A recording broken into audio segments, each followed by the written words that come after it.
ख्रिस्त में मेरे प्यारे माता पिता भाई और बहनों, आज हम 40 काल का दूसरा इतवार में प्रवेश किए हैं और आज के तीनों पाठों के माध्यम से प्रभु यीशु हमें विशेष 3 बिंदुओं पर मनोचिंतन करने के लिए बुलाता है। विश्वास, बुलाहट और परिवर्तन। आज के पहला पाठ में अब्राहम के विश्वासी जीवन हमें प्रेरित करता है और यही सिखाता है कि जब भी हमें प्रभु यीशु बुलाता है तो हमें निसंदेह पूरे विश्वास के साथ में उसके आदेशों का पालन करना चाहिए, क्योंकि उसके आदेश कभी भी अधूरा नहीं जाता, चाहे वह कितने ही देर क्यों ना हो। आज हमें इसमें अपने आप पर सवाल करने की जरूरत है। मेरा जीवन किस विश्वास पर आधारित है? मेरा जीवन प्रभु पर कितना गहरा है? विशेष करके उन सभी परिस्थितियों में जब मुझे दुख तकलीफों का सामना करना पड़ता है, तो क्या मेरा विश्वास गिरने लगता है, हिलने लगता है? उन सभी परिस्थितियों में जब मुझे ऐसा प्रतीत होता है कि मेरा भविष्य अनिश्चित है, अब्राहम के जीवन से हमें सीखना है कि हमें पूरे विश्वास के साथ में अपना जीवन को प्रभु में समर्पित करना है, उनके आदेशों का पालन करना है। तब हमारा जीवन जरूर पूर्ण रूप से उसके आदेशों का पालन करके हम आगे बढ़ सकते हैं। आज के दूसरे पाठ में हमें यही सीख मिलता है कि पिता ईश्वर सृष्टि के प्रारंभ से ही हमें प्रभु यीशु के द्वारा पवित्र जीवन जीने के लिए बुलाता है। पवित्र जीवन हमारे अच्छे कर्मों पर आधारित नहीं है, बल्कि प्रभु यीशु के आगमन, प्रभु यीशु के जीवन से ही हमारा पवित्र बुलाहट आधारित है।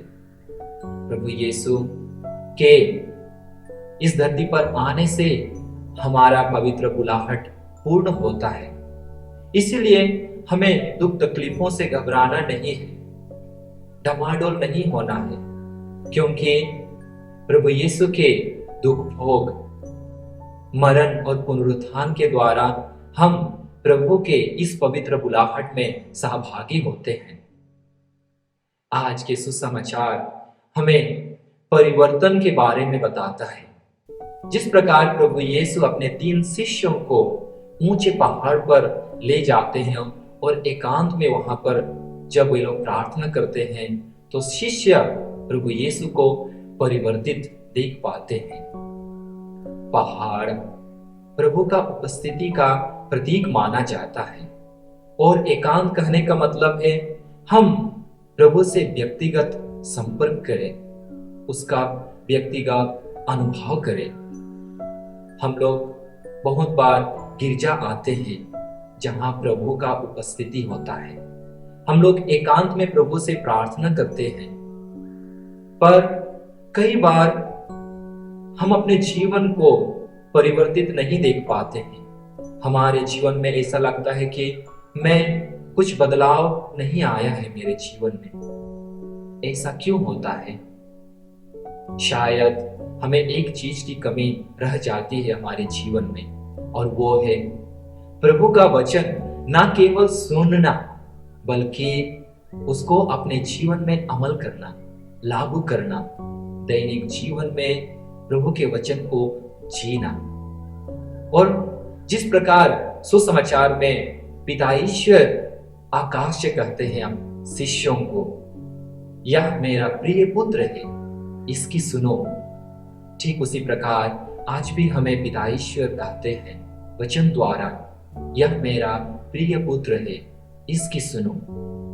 तो जब भी हम प्रभु के वचनों को सुनते हैं, उसको अपने जीवन में अमल करते हैं, लागू करते हैं, तो हम अपने जीवन में परिवर्तन लाते हैं, हम अपने आप को परिवर्तित देख पाते हैं। तो आइए हम इस शुभ दिन में, पवित्र दिन में प्रभु से प्रार्थना करें कि हमें अब्राहम के जैसा विश्वास में मजबूत बनाए, हमें बुलाहट को पहचानने में, प्रभु के वचन को स्वीकार करने में मदद करे, आशीष दे, और प्रभु के मरण और पुनरुत्थान द्वारा हम एक पवित्र बुलाहट में अर्थात अनंत जीवन के सहभागी बन जाए।